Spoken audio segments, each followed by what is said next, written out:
e trazer um pouco de luz para isso que acaba dando um embate tanto acadêmico quanto um embate profissional. Por que que TCC e psicanálise não podem conversar? Por que que no transtorno mental a gente sempre tem que definir uma conduta que essa é melhor, essa é melhor? Então, a gente vai trocar uma ideia disso. E aí, Rodrigo, eu queria que você começasse falando um pouquinho, para quem não entende, para quem entende também, o que que seria um transtorno mental. Sim, não, perfeito. Ana, como você iniciou mesmo em relação a esses dois focos, né, o tema que a gente está aqui hoje, quando você me convidou, a princípio, a nossa temática, a gente fazer esse encontro hoje, enfim, eu respondi com todo prazer, é claro que eu topei, né? Eu imagino que você tenha pensado esse tema de forma muito impulsiva, tanto quanto eu respondi de forma muito impulsiva, e a Do gente tem perigo disso. elaborado e a gente tem elaborado isso depois, e eu acho que, de certa forma, isso tenha seus motivos, talvez inconscientes. Eu acho que você talvez não tenha me escolhido para falar sobre isso à toa mesmo. Eu sou um sujeito que navego em ambientes diferentes mesmo. Eu sempre me propus a isso, né?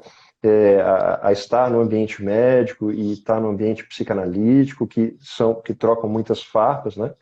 A gente sabe disso. E no ambiente artístico também, na música, né? Então são ambientes de muita divergência.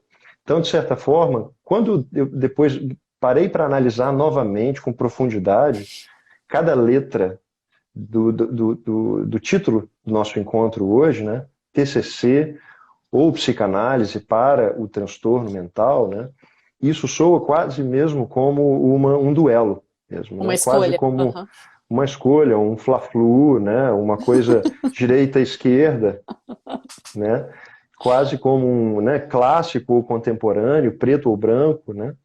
Então isso faz a gente pensar de uma forma bem de dualidade. Então eu acho que sua escolha quanto a mim para conversarmos sobre isso hoje é porque de certa forma eu sou um sujeito que está sempre disposto a realmente dizer que as coisas realmente podem conversar e que a pluralidade Exato. do ser humano é a mais linda mesmo.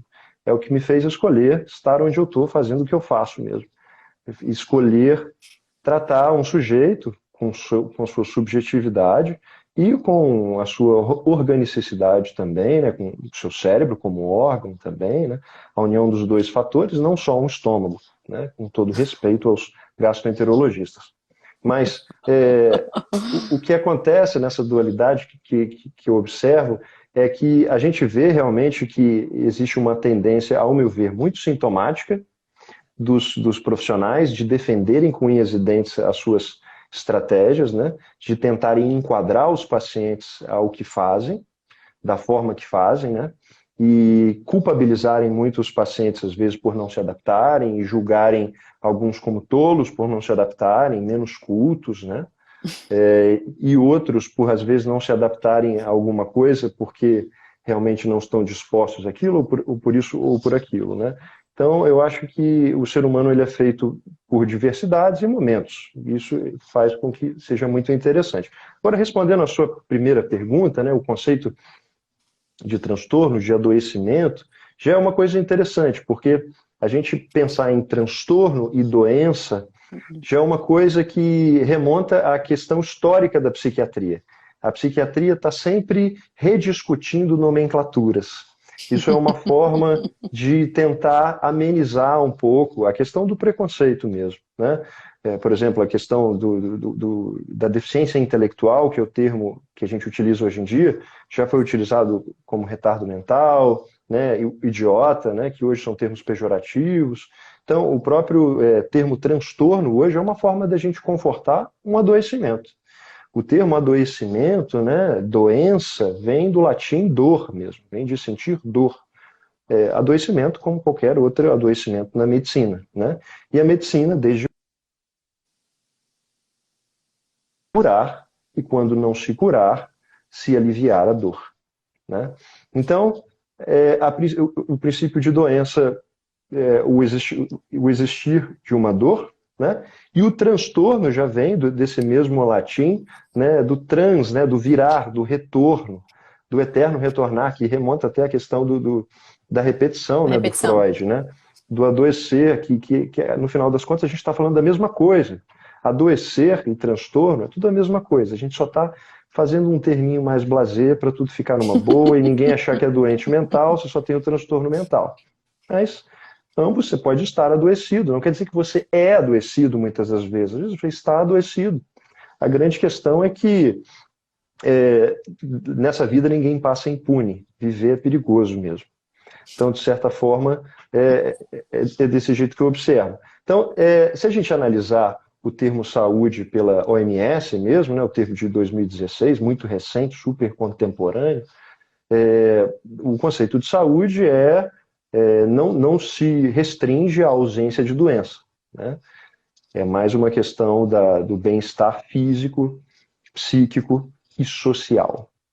Aí que eu acho que vem a questão da nossa temática hoje. O termo social, que, ao meu ver, nós, como psicanalistas, observamos mais como cultura, né?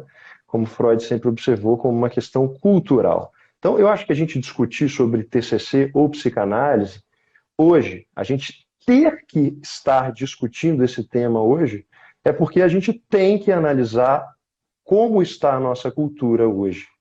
Quem é o sujeito hoje nessa cultura, né? O que está modificando, né? Por que alguns psicanalistas, né, mais clássicos, mais antigos, têm uma resistência muito grande, se irritam muito em não conseguirem se adaptar a essas novas modalidades, que os pacientes, às vezes, têm uma requisição disso, né? Porque durante muito tempo, eu observo, por exemplo, o George Forbes é um psicanalista, por exemplo, que fala sobre isso de uma forma muito clara, é um psicanalista que não duela com essa questão contemporânea, né? Ele até fala sobre isso, né? No Terra 2, ele aborda isso de uma forma através do drama, né? Bem interessante. Então ele fala o quanto, durante muito tempo, né, na prática dele, a questão do próprio Édipo, por mais que seja uma coisa presente, central na questão da psicanálise, sempre foi muito presente, mas em determinado momento ele começou a ver que em certos jovens algo a mais existia e a psicanálise precisava ser rediscutida, né? Sem dúvida. Automutilação, dependência química, né, vícios e tudo mais. Então, é uma eterna rediscussão, né? E o próprio Freud dizia, agora eu vou, né, dizer até uma citação do Freud, em que me marcou muito dentro do meu processo de análise, né? Porque nós estamos continuamente buscando referências, isso é natural, né? Mas Freud dizia mesmo isso, não se espelhem tanto em mim, né? Busquem sua própria maneira de trabalhar, Sim. né? Então, de certa forma, tem pessoas que se apegam muito, geralmente os mais obsessivos, né, a quererem fazer a coisa muito certinha, né, e como se a vida fosse algo muito quadrado, né, e muito previsível. E não é assim, principalmente se tratando de algo tão subjetivo. Então, a gente vê que na clínica os pacientes começam a questionar. Então, eu acho que esse questionamento, essa dúvida, esse duelo que a gente está aqui hoje, não é um duelo só acadêmico. Não é um duelo que a gente discute só nas universidades e nos cursos de formação. É um duelo de consultório também. É um duelo que eu tive 2 vezes aqui no meu consultório essa semana, por exemplo. Os pacientes chegam e perguntam: doutor, qual terapia eu faço? Alguns já chegam e falam assim: doutor, olha, atendi um paciente assim ontem. Olha, fiz terapia 2 anos. Falei, como é que foi a sua experiência? Mas eu não fiz TCC, né? O meu antigo psiquiatra me exigiu que eu fizesse, então eu não obedeci. Então, assim, ele quase se redimindo da culpa de não ter seguido uma prescrição, né? E de não ter melhorado, né? Então, isso me incomoda um pouco Que bom. hoje em dia. Isso me incomoda um pouco porque isso tira uma certa liberdade que eu vejo que o paciente precisa ter de autonomia, de conhecer e de entender o que é transferência. Um pouquinho, pelo menos, disso, de entender o que é esse fenômeno que acontece ali, que está acontecendo, por mais que ele não esteja entender não entendendo ali do que está acontecendo, né? De ir com a cara do que está acontecendo e não simplesmente seguir uma prescrição médica, né? Porque a gente vê isso muito com os pacientes, porque querendo ou não, o médico exerce o nome do pai ali, ele né, estabelece uma ordem e o paciente quer seguir aquilo. Então, se ele não cumprir, ele acha que vai dar errado. Os mais obsessivos são assim. Então, ele quer ficar com aquele terapeuta 2 anos, né? Que tá uma desgraça aquilo mesmo, né? Que não tá legal, não tá fluindo.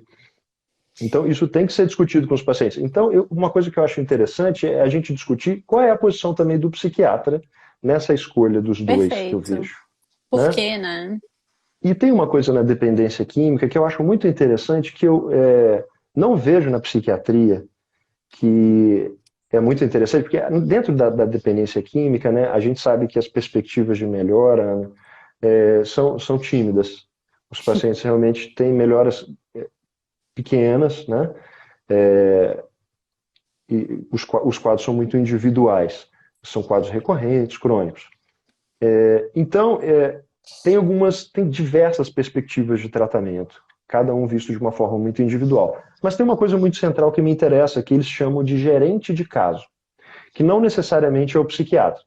O gerente de caso é um sujeito, ele pode ser o psicólogo, geralmente é o psicólogo ou o psiquiatra mesmo, ou pode ser até um conselheiro, que vai gerenciar o quadro dele. Vai ser o sujeito que vai entender toda a lógica de possibilidades terapêuticas que esse sujeito tem dentro de um transtorno psíquico e vai ver que ele se adequa mais. Uhum. Eu sinto falta disso na psiquiatria. É um pouco do que eu tento fazer. Eu acho que né, existe uma tendência hoje aos psiquiatras serem mais psicofarmacologistas, né, Sim. e a se acomodarem nesse fato, né? E eu acho que os psiquiatras, para mim, é uma obrigação. O psiquiatra tem que ser um bom psicofarmacologista, porque senão realmente você faz iatrogenia, você piora ao invés de você ajudar o paciente, é uma coisa muito delicada. Isso é obrigação, né? Então eu acho que um bom psiquiatra se faz além da psicofarmacologia. Então eu acho que essa questão do gerente de caso, ele vai desse feeling, de você conseguir reconhecer em que momento o paciente está apto a uma terapia, em qual momento o paciente está a terapia.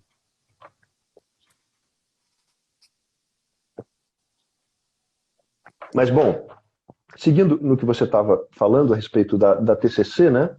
Eu acho que é importante também a gente não deixar de seguir nessa perspectiva e de explicar um pouco para as pessoas.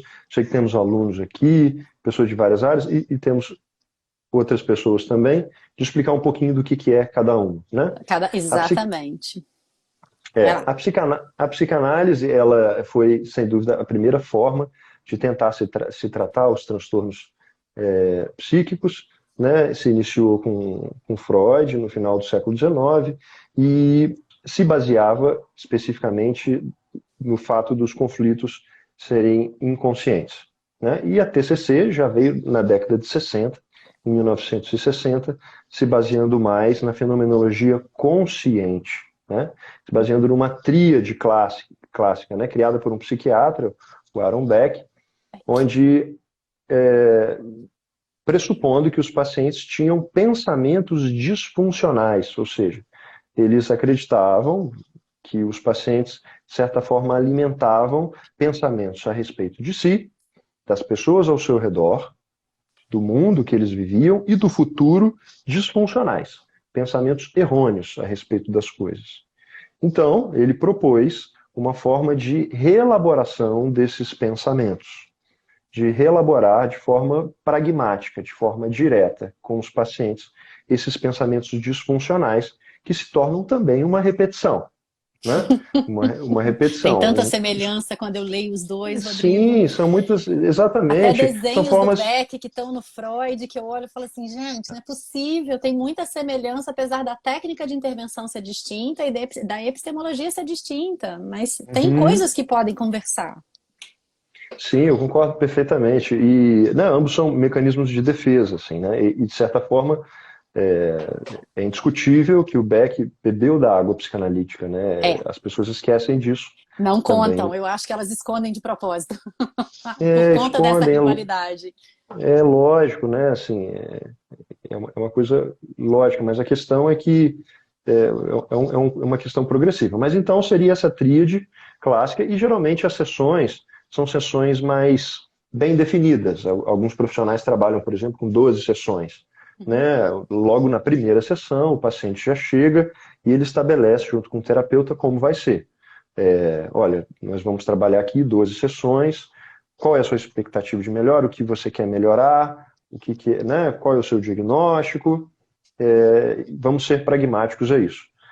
Podem se estabelecer algumas tarefas para casa, reflexões para o paciente fazer, listas para o paciente, né, metas, perspectivas do que o paciente fazer e modificar. Ou seja, é algo muito mais pragmático e direto. O terapeuta está em trabalho constante de troca com o paciente. Né? É mais diferente da psicanálise. A psicanálise já tem como raiz a ferramenta da associação livre. Né? A associação livre já é a questão de uma forma de acesso ao inconsciente, né? Onde o paciente discorre sobre os seus conflitos, sobre o que ele deseja, né? E o analista se coloca num estado onde ele capta o necessário e vai construindo um quebra-cabeça aos poucos com o paciente. Daí tem uma coisa interessante que a gente pode começar a fazer esse enlace que você cita também, Ana, dos dois fenômenos. Em alguns, né, livros de psicopatologia, de psiquiatria, onde a gente lê sobre psicanálise de forma, né, claro, bem didática para médicos, a gente consegue ver o quanto a psicanálise é basicamente, às vezes, dividida em 3 etapas. Né? A primeira etapa é uma etapa onde o paciente chega e ele cria um elo com o terapeuta. Esse elo inicial, um elo de confiança, um elo onde ele se sente seguro, onde ele vai com a cara do analista, onde ele quer ficar ali. Né? Então, ele tem uma certa esperança, né, de melhora em alguma coisa, porque ninguém vai na análise à toa. Então, ele vai com alguma perspectiva assim.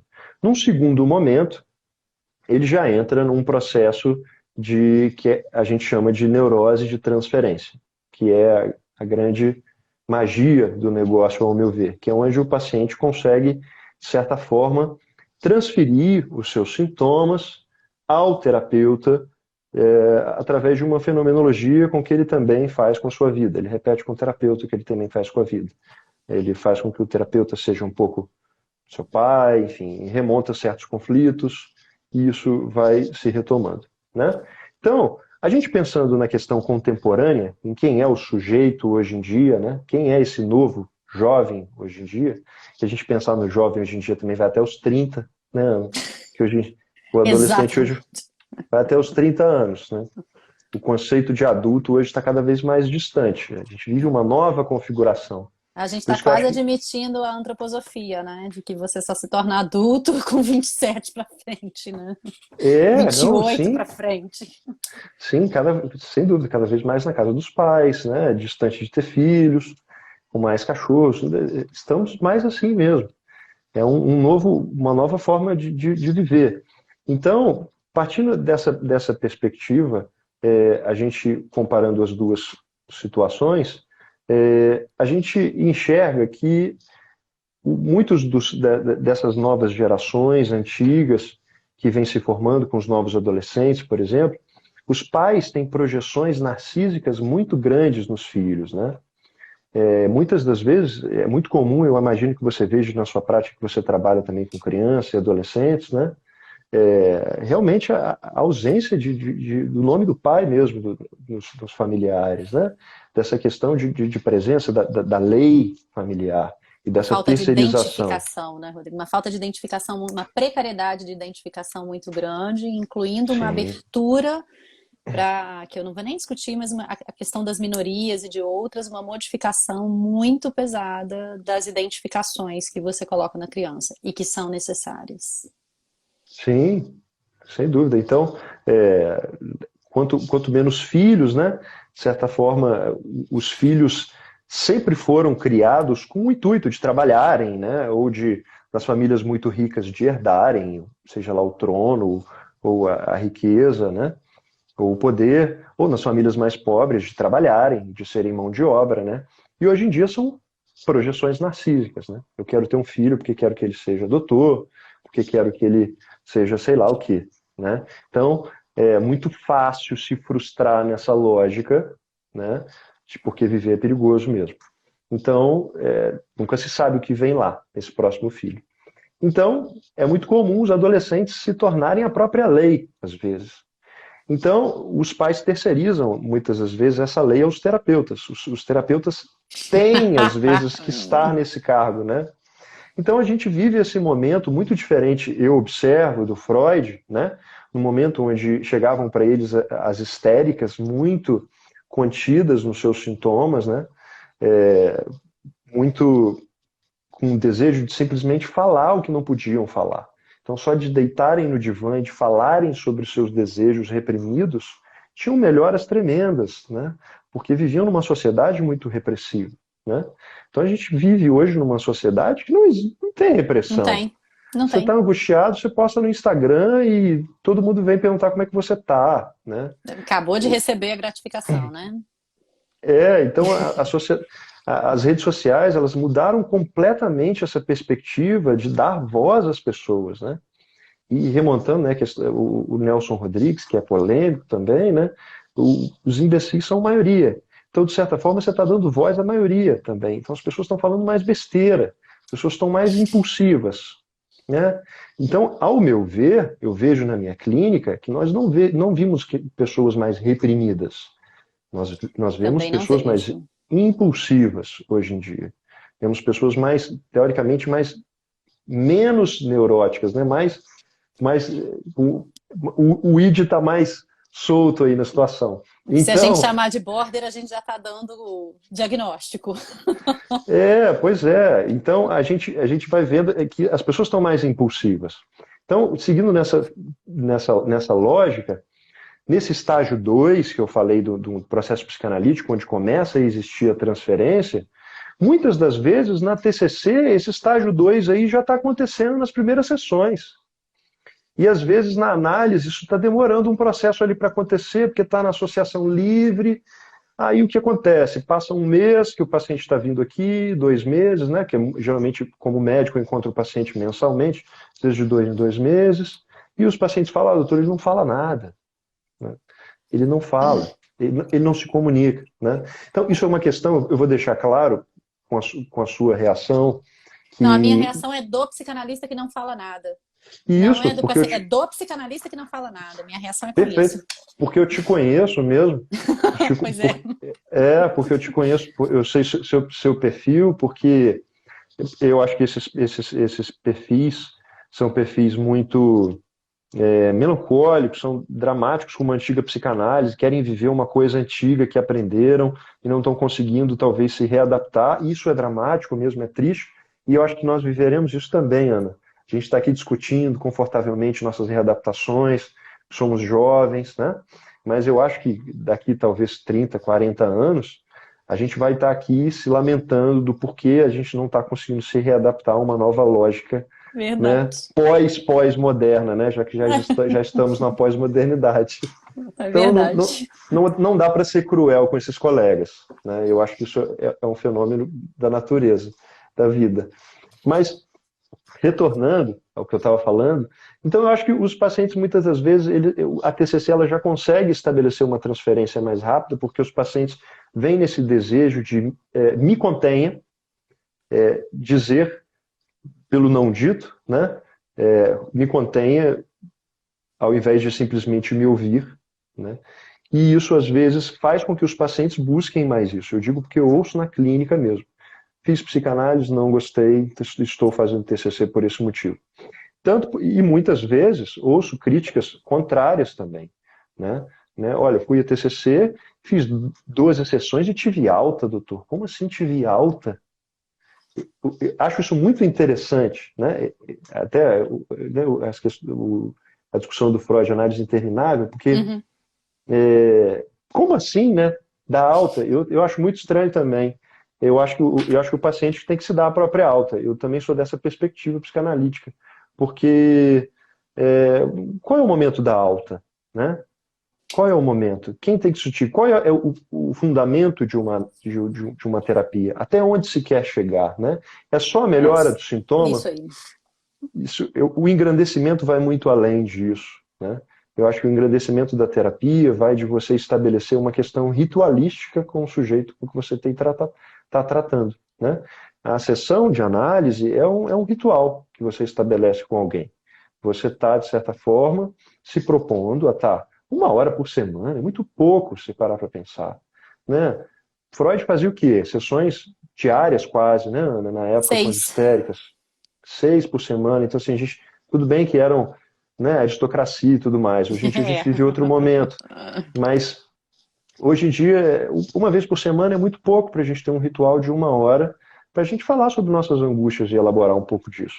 Então, uma questão ritualística no momento propício, apropriado para isso, para a gente elaborar essas coisas de alguma forma.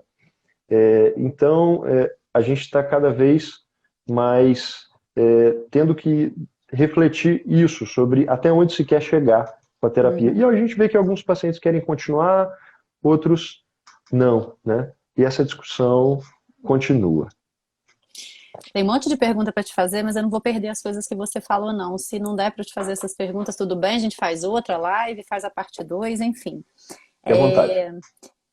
Eu acho que tem algumas questões importantíssimas que você toca, né? Primeiro, do porquê veio a psicanálise e do porquê veio a TCC, né? A TCC vem num pós-guerra, numa readequação de uma psiquiatria americana, em que a psiquiatria se questionava para que ela servia, e de repente a TCC vem muito nesse intuito de se posicionar diante de causa e efeito, né? Se posicionar Perfeito. diante de uma medicina baseada em evidência, de uma saúde baseada em evidência, que eu tenho que provar uma eficácia. Então, eu tenho a TCC muito nesse sentido, e no transtorno mental, que é um babado para se provar eficácia, né, Rodrigo? É um campo muito difícil de se provar eficácia. A TCC vem muito nesse enquadre. E a psicanálise vem num enquadre completamente distinto, né, 70 anos antes, para dizer, nós somos a oposição do positivismo científico. A gente não quer eficácia, a gente quer que a pessoa fale de si, e isso gasta o tempo que a pessoa quiser. Então, eu acho que esse posicionamento epistemológico dessas duas que você traz mostra pra gente, eu adoro quando você falou, adorei quando você falou assim, adorei um monte de partes, né? Mas quando você fala dessa rivalidade, né? Desse duelo, que talvez valesse a pena, quando você diz o paciente tem que ser ativo na procura da terapia, algumas perguntas já vão ser respondidas agora, talvez com a pergunta que eu vou te fazer também, mas assim, o que se propõe em termos de terapêutica a TCC, aqui se propõe em termos de terapêutica a psicanálise, e o que o paciente quer. O paciente quer remissão de sintoma, eu costumo falar muito isso, eu tenho uma amiga que é terapeuta cognitiva, e eu mando muito paciente para ela quando os meus pacientes agarram. Porque eles às vezes agarram, e eles agarram em questões que a defesa deles pela técnica psicanalítica não vai desagarrar. E eu vou causar mais sofrimento nele. Então eu faço muita jogada com ela, porque não adianta, eu preciso que ela desemperre. Não que a TCC vai ser uma ferramenta adjacente à psicanálise, não é isso. Como recebo muitos pacientes vindos da TCC, porque primeiro eles vão resolver o sintoma, para que depois eles possam chegar até mim, se quiserem, para questionar esse sintoma que fizeram. Então, assim, eu acho que tem muito disso. O paciente quer o quê? O paciente, ele quer remissão de sintoma? Ele quer se adaptar? Talvez tenha uma terapêutica mais eficiente. O paciente, ele quer se questionar, e nesse questionamento, independente do tema, ele se adaptar a ele, a gente tem outra proposta terapêutica, né? Então, eu acho que essa guerra é uma guerra, muitas vezes, eu vou falar um negócio que talvez seja tão péssimo, mas de ignorância conceitual e teórica do que cada um dos posicionamentos se propõe. E aí, quando você Sim, fala dessa questão do paciente poder escolher, eu acho isso extremamente válido, porque o que a gente tem recebido mesmo como terapeuta, como psicanalista ou como TCC, é uma prescrição médica, inclusive das sessões, muitas vezes. Eu quero que trate isso, isso, isso. Como assim? Né? Por onde a gente caminha, né? E aí, já te colocando numa roubada, comprovadamente a eficácia da TCC para o transtorno mental é maior. Você pode responder do jeito que você quiser. Ou comprovadamente a psicanálise tem uma...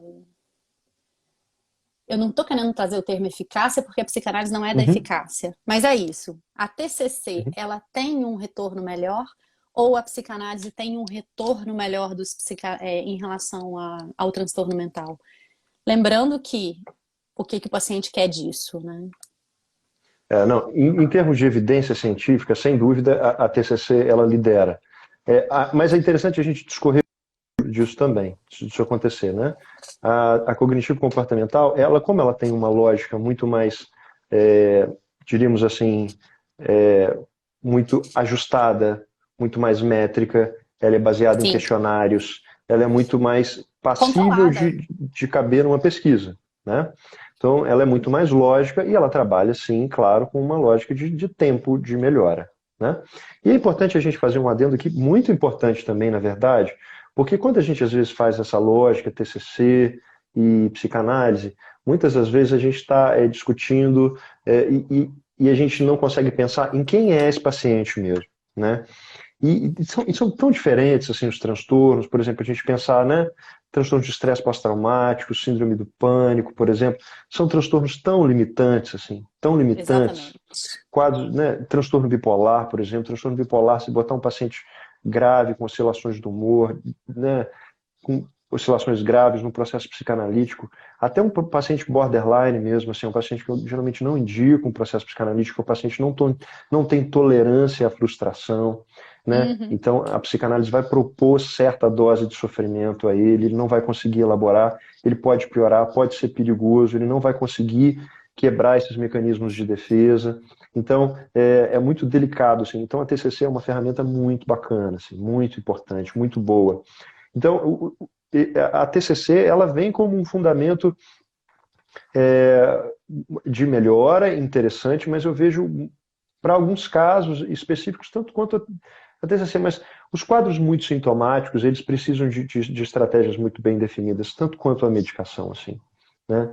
Tanto quanto a medicação. Mas, em geral, mesmo, em geral, se eu botar uma opinião pessoal minha, né, que eu como médico, é claro, eu tenho que dizer a evidência científica é sobre TCC, mas tem uma lógica do raciocínio, como eu disse, de como isso é quantificado, né? Que na psicanálise isso é impossível. Como você vai Aham. quantificar um tempo de análise meu e seu, Ana? Né? Eu faço análise há 5 anos, você faz há 20 anos. O que é a minha Exato. melhora? O que é a sua melhora, né? Só quem faz sabe a diferença. Mas aí vai do meu adoecer, do seu adoecer, do que é o adoecer de cada um. Aí vai outra situação.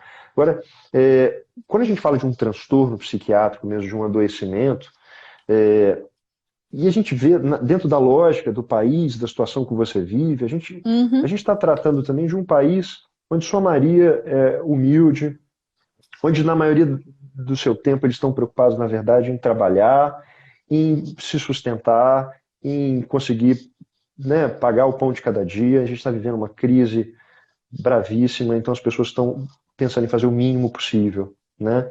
Então a questão intelectual, muito, né, blasé da coisa, fica em segundo plano, não tem como, né? Durante toda a história, na verdade, isso foi assim, a própria questão do trabalho dentro da história, né?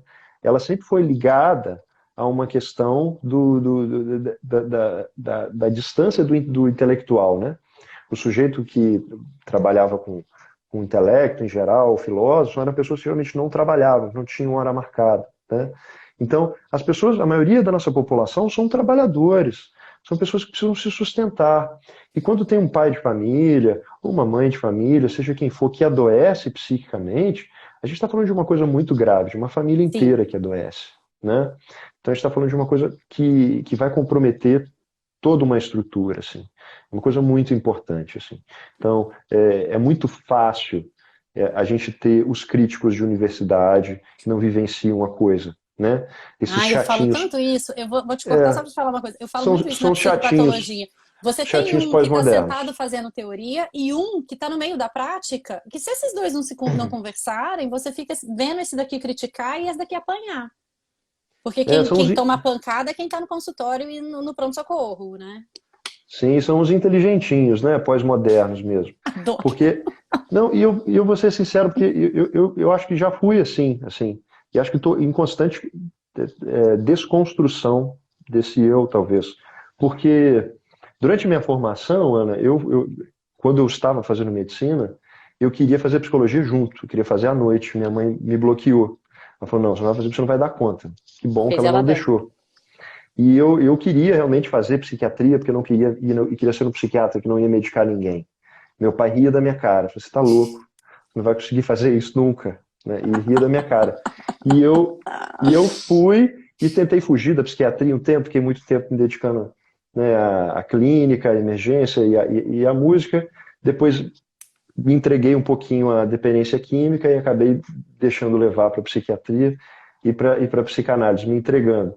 Mas eu me propus, de certa forma, a ver que aquela chatice que eu tinha de pegar no pé da prescrição, do remédio, do que seja o que for, era uma total ignorância do meu ponto de ver, porque eu não conversava com as pessoas que sofriam, eu não conhecia as Exato. famílias, não conhecia a história delas. Eu julgava de acordo com a minha experiência mundana e confortável, né? Então, Exato. a partir da hora que você senta na mesa e você divide a responsabilidade do sofrimento que alguém tem, a situação muda totalmente de espectro, né?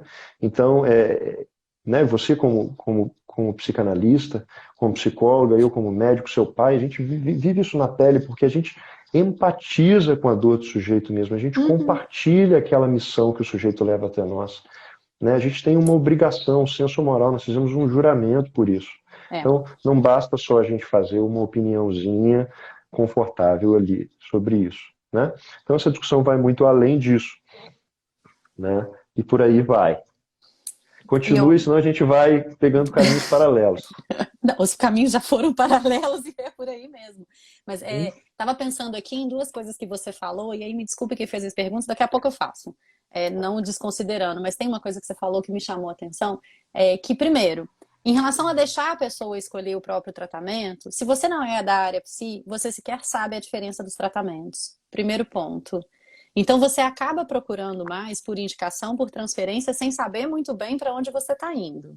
Né? E acontece muito isso, tanto que muita gente, até da própria, dentro do processo psi, não sabe a diferença entre psicanálise, psiquiatria e psicologia. Né? Então a Uhum. gente já começa aí. Então, queria pensar um pouco também no nosso compromisso ético na hora que indica uma terapia para alguém. Né? E Sim. outra questão que eu queria falar que você colocou é sobre essa discussão do biopoder mesmo hoje, de você tornar funcional um ser humano novamente. Do discurso dos chatinhos, que eu vou trazer, eu adorei esse termo, do discurso dos chatinhos que ficam um tempo inteiro, mas tem que dar tempo para o sujeito, tem que dar tempo, óbvio que a gente tem que dar tempo para o sujeito e a gente está sendo atropelado pelo tempo rápido, né? Mas na hora que eu tenho essa situação que você colocou, eu preciso transformar essa pessoa numa funcionalidade de novo.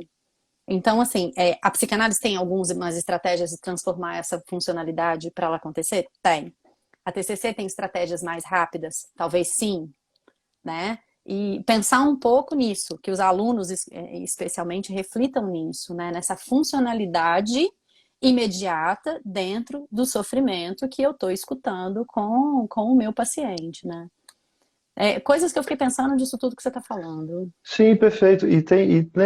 E a gente costuma ver muito também psicanalistas psicólogos, né?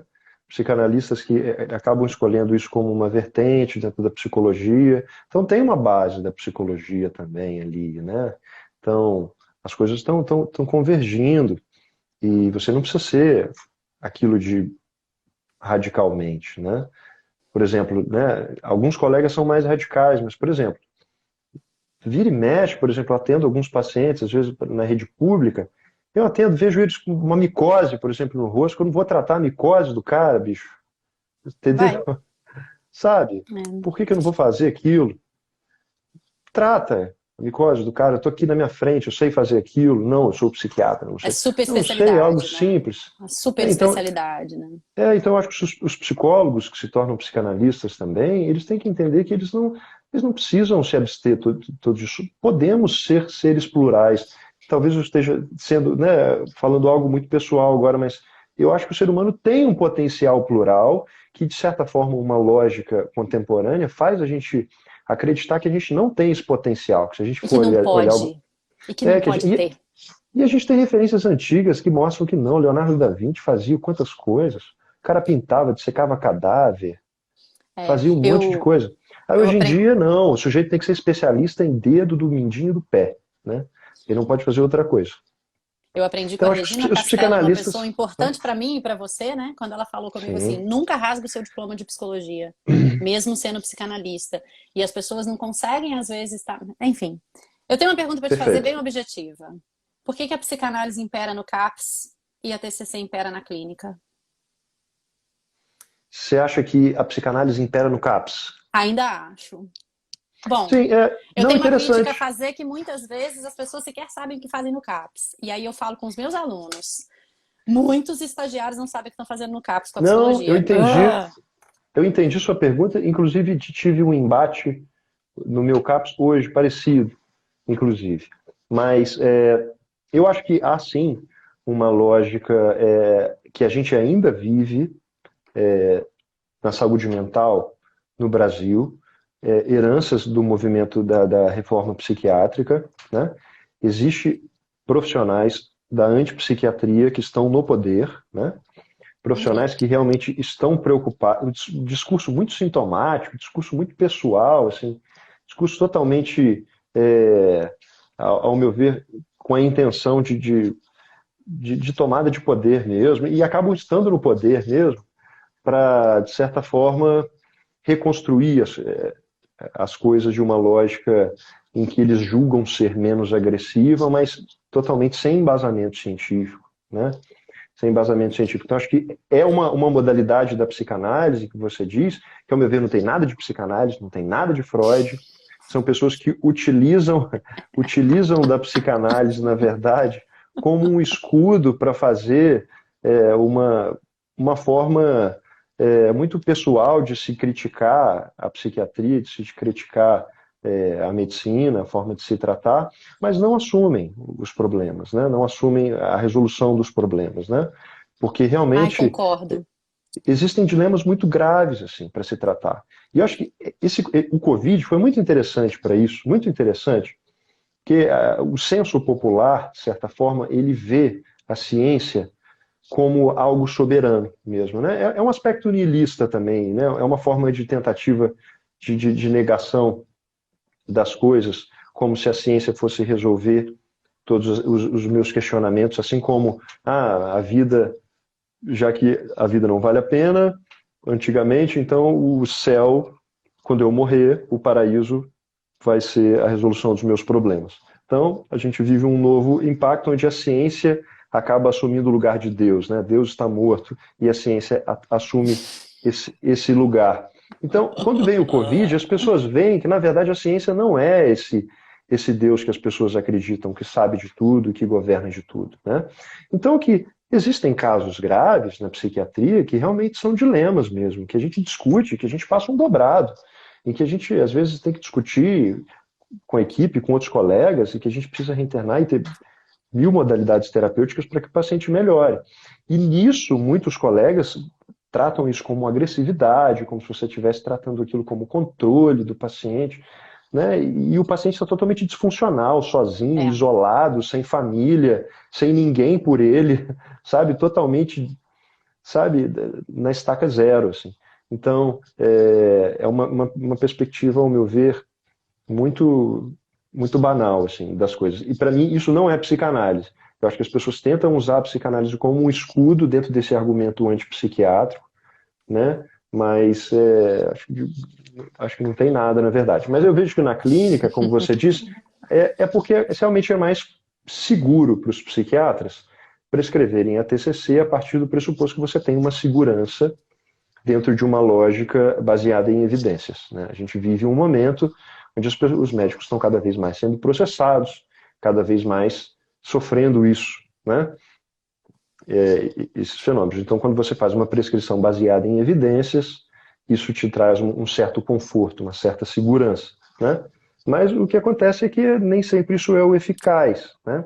Então, a gente vê que a medicina defensiva, né, como se falam, às vezes a medicina defensiva ela peca, ao meu ver, né? A gente precisa de um equilíbrio, é claro, para que a gente se proteja dentro das medidas legais, mas ela às vezes peca e erra querendo se proteger, né? E erra querendo se proteger. Às vezes um paciente não tem perfil de determinada modalidade terapêutica, ou até de determinada medicação, tá, Ana? Vou ser polêmico agora. Que tem Sim, uma vai indicação para lá. determinado transtorno, às vezes a pessoa tem uma indicação, a gente sabe que o paciente vai ter uma resposta melhor com determinado medicamento, né, que às vezes não é uma medicação, é uma medicação off-label para aquilo, mas o médico se sente inseguro de passar aquilo, porque o paciente pode ter um efeito colateral e processá-lo, né? Então, são questões da atualidade a serem discutidas também. Mas, no final das contas, a ciência atualmente serve para isso, para que as evidências científicas sejam seguidas, né? Isso é Uhum. uma questão que deve ser individualizada, mas há uma certa permissividade no off-label, sim.